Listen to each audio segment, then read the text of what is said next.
Important indeed was that year of 1848, noteworthy above most in the story of mankind. In Europe it witnessed the greatest of all the outbursts of democracy. The common people, easily suppressed by the armies of the Holy Alliance in 1820, had been subdued with difficulty in 1830. Now in 1848 they rose again. Their gradual accumulation of power and passion would soon be irresistible. Even the petted armies of autocracy became possessed with the new belief in mankind's brotherhood. This time the outburst began in Italy. Mazzini, the celebrated founder of the political society Young Italy, inspired his countrymen with something of his own ardent devotion to the cause of liberty and Italian union. Then in 1846, Pius IX, last of the heads of the Roman Church to possess a temporal authority as well, ascended the throne of the papal dominions. The new pope was in sympathy with the democratic spirit of the times, and he established in his own states a constitutional government, granting to his people more and more of power as he judged them fitted for it. Soon, however, the most radical elements asserted themselves in the new government. All that the pope could find it in his heart to grant seemed to them not half enough. The mighty spirit which he had let loose broke from his control. Before the close of 1848, there were riots, fighting in the streets. The Pope's chief counselor was murdered, and he himself had to flee by night in secrecy, a fugitive from Rome. Ere matters had reached this pass, the sudden impulse given by Rome to democratic government had spread like wildfire over the whole of Europe. Thrones everywhere seemed crumbling to the dust. In January 1848, the people of Sicily revolted against their tyrant king and formed a republic. Southern Italy, which had been part of the same kingdom, compelled the sovereign to grant a constitution. Other Italian states followed the example of rebellion. All Europe apparently had been but waiting for the spark. In France, dissatisfaction with the tradesman king Louis-Philippe had long been bitter. In February 1848, there was an open rebellion. Louis abdicated, and a provisional government was formed, which proclaimed the land a republic. There was no fear now lest the other powers interfere. Each continental monarch was over-busy at home. Rebellion was everywhere. Every one of the lesser German states secured a constitution, and the inhabitants summoned those of Prussia and Austria to join them in establishing a single central government, either republic or empire, a united Germany. On March 18th, the Prussian capital Berlin was the seat of a savage street battle between citizens and the royal troops. Not until it had raged all day and upward of 200 persons had been slain did the Prussian monarch, Frederick William IV, weaken and proclaim a constitution.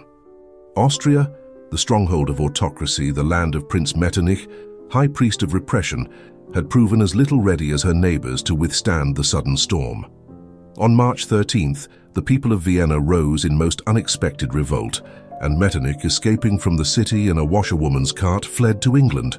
"We were prepared for everything," he lamented, "but a democratic pope." The whole heterogeneous empire of Austria seemed to fall apart at once. The Hungarians rose in arms to fight for independence. The Bohemians expelled the Austrian troops from Prague. In Italy, the northern provinces followed the example set them in the south. The people of Milan attacked the Austrian garrison and expelled it after 4 days of fighting. Venice reasserted her ancient independence. The King of Piedmont and Sardinia, declaring himself the champion of Italian unity, ordered the Austrian armies to leave the country and marched his forces against them.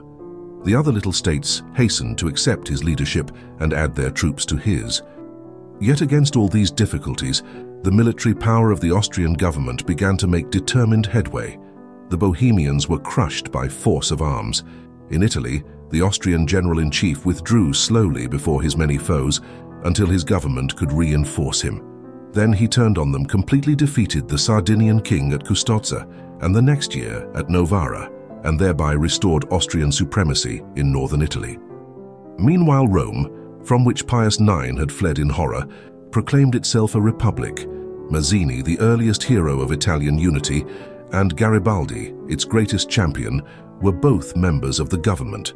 The Austrians marched against them, but French troops had also been dispatched to defend the Pope, and it was the French who, first reaching Rome, stormed and captured it.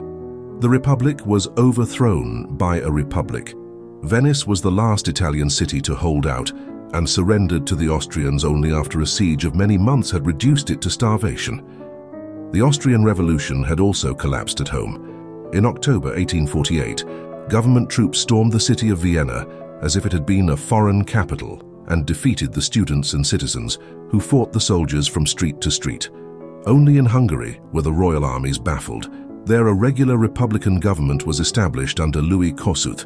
Hungarian armies were raised and, defeating the Austrians in pitched battles, drove them from the land.